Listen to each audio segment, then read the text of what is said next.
दोस्तों मेरा नाम है अंस और आप देख रहे हैं मिस्टर अंस चैनल यूट्यूब पे। आज की वीडियो में हम बात करेंगे क्लासिफिकेशन ऑफ कंप्यूटर्स।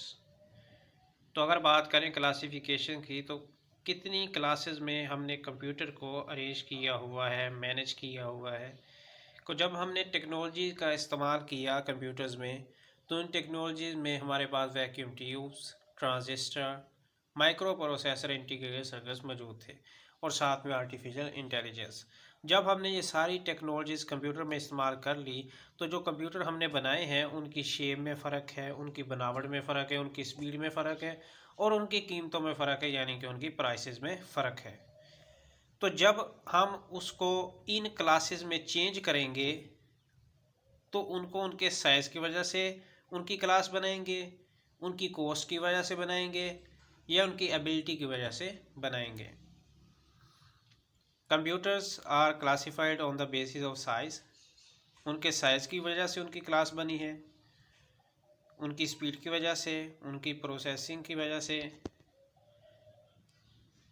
एंड उनकी पावर की वजह से, वो कितनी पावर लेते हैं या कितनी पावर से वो काम करते हैं, एंड प्राइस या फिर कीमतें। However, the classification of computers is not very straightforward. जब हमने कंप्यूटर की क्लासिफिकेशन की है तो वो इतनी इजी भी नहीं कि आप आसानी से वो कर सको, और ना ही वो इतनी आसान है। डिफरेंट टाइप्स है उसकी, ठीक है। The distinction between this category is sometimes not very clear. जब हम उनको क्लासेस में चेंज कर देते हैं तो तब भी एग्जैक्ट पता नहीं होता कि ये इस क्लास में आएगी भी कि नहीं, लेकिन उन्होंने उन्हें उस क्लास में रखा हुआ है। Some characteristics overlap different categories. ऐसा भी हो सकता है कि जो हमारी दो क्लासेस हों, एक क्लास में भी उतनी ही कॉस्ट वाले कंप्यूटर हों, दूसरी क्लास में भी उतनी वाले। फॉर एग्जांपल अगर आप देखें कॉस्ट के हिसाब से, अगर हमने कैटेगरी बनाई है कि ये कंप्यूटर्स जो हैं इनकी कॉस्ट बहुत ज़्यादा है, तो हो सकता है जो आपने एक साइज़ वाले कंप्यूटर्स में रखा हुआ है कैटेगरी में, उसमें भी कॉस्ट ज़्यादा हो। तो ये एग्जैक्ट नहीं पता होता कि जिसकी कॉस्ट कम है वो दूसरी कैटेगरी में भी हो सकता है। अब देखेंगे कंप्यूटर को हमने कितनी क्लासेस में चेंज किया हुआ है। सबसे पहले तो हमारे पास आता है पर्सनल कंप्यूटर। ये जो पर्सनल कंप्यूटर है हम अक्सर देखते हैं डेस्कटॉप कंप्यूटर वगैरह हो गए, लैपटॉप हो गया, ये हमारे पर्सनल कंप्यूटर में ऑलमोस्ट आ जाते हैं। फिर हमारे पास आता है मोबाइल डिवाइसेस, वो भी आज समझ सकते हैं, आगे डिटेल में पढ़ेंगे। थर्ड हमारे पास आता है मिनी कंप्यूटर्स। नेक्स्ट आता है हमारे पास मेन फ्रेम कंप्यूटर्स। फिर आता है हमारे पास सुपर कंप्यूटर। कुछ ऐसी कंप्यूटर की कैटेगरीज है जो आम बंदा नहीं खरीद सकता, मैं नहीं खरीद सकता, आप नहीं खरीद सकते, ठीक है। एम्बेडेड कंप्यूटर्स, ठीक है। आज हम जो पहली पढ़ेंगे वो है हमारे पर्सनल कंप्यूटर्स, या जिन्हें हम बोलेंगे micro computers. Personal computer is also called micro computer. Personal computers को ही माइक्रो कंप्यूटर बोलेंगे। It is design to be used by one person. एक बंदे के चलाने के लिए इस्तेमाल हुआ है। इसका मतलब ये नहीं कि उसको एक बंदा ही चला सकता है, इसका मतलब है कि उसे हर कोई चला सकता है, हर कोई अपने घरों में ख़रीद सकता है। It consist of A processor. इनमें प्रोसेसर होता है जिसे हम कंप्यूटर का ब्रेन कहते हैं।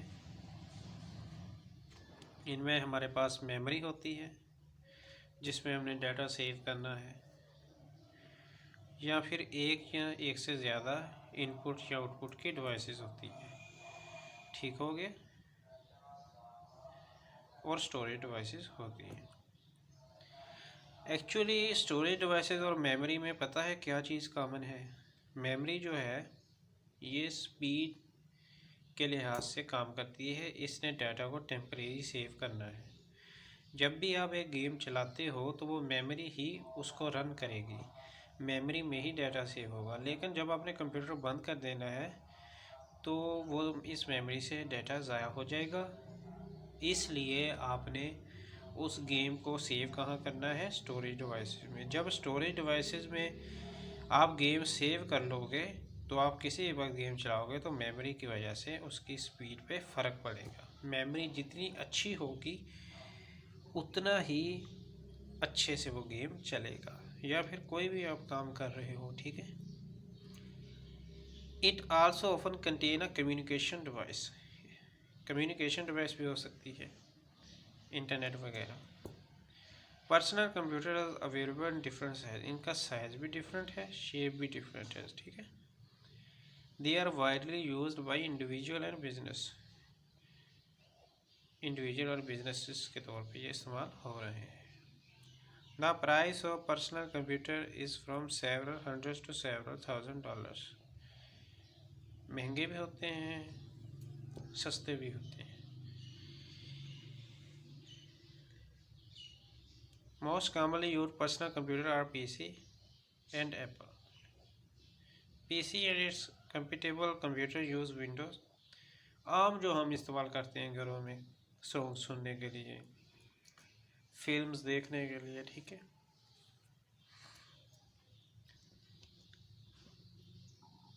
विंडो का ऑपरेटिंग सिस्टम इस्तेमाल करते हैं जब आप विंडो करते हो। Apple computer use Mac OS. Apple वाले जो है वो मैक ऑपरेटिंग सिस्टम यूज़ करते हैं। PC and its computer follow the specification of the original IBM personal computer. IBM के ज़रिए वो यूज़ करते हैं। Different companies such as Dell हो गई, एसर होगी, एचपी होगी and Acer sell PC and its computable. आपने दोस्तों डेल के बारे में सुना होगा, दोस्तों आपने एचपी के बारे में सुना होगा, ठीक है। Major types of personal computers are desktop computer and portable computer. जो पर्सनल कंप्यूटर में हमारे साथ एक तो डेस्कटॉप कंप्यूटर आते हैं, एक पोर्टेबल कंप्यूटर आते हैं। दोस्तों जो हमारा लैपटॉप है वो पोर्टेबल कंप्यूटर में आ जाएगा। हमारा जो डेस्कटॉप है वो जो खड़ा होता है, एक साथ में सीपीयू रखा होता है, साथ में वो सिस्टम यूनिट यानी रखा होता है, साथ में हमारे पास अलग अलग चीज़ें, उसे डेस्कटॉप बोलेंगे। So gonna see you in next video. Good bye for now.